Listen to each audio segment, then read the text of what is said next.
मला सांगा ही रामबा कोण आहे? काय भानगड ही नवीन तुमची? आमचं कुठलं नशीब एवढं? वर तुझी कलकल कलकल कलकल ऐकू आली म्हणून लवकर यावं लागलं परत. लवकर यायला लागलं. गेलता कुठं तुम्ही सांगा ते? सर्गात सर्गात सर्गात सर्गात मग माणसं मेल्यावर जाते. तुम्ही जित्तपणी सर्गात गेलेत कसे? बोच्या नादानं हा? बुवा तो देवळातला.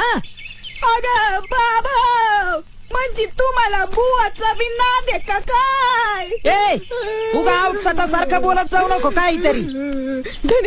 तुम्ही खरंच सर्गात गेलते? खोटं बोलत नसतो मी. मग मला एक सांगा, दोन सांगतो. सर्गात तुम्हाला तुमचा आईबाप भेटला असत्या, हा. माझा आईबाप भेटला असत्या, कसे समजे ते? अग माझी माता पिताजी एकदम पुण्यवान. वय वय वय त्यांना असं मऊ लुसलुशी झोपाळाय बसायला. अगं बाया. रंबा उर्वशी चौऱ्या ढाळीच्या मी ना का अशी फळ ते अमृत असं सगळं आणून दिली. वय आणि तुझे म्हातारा म्हातारी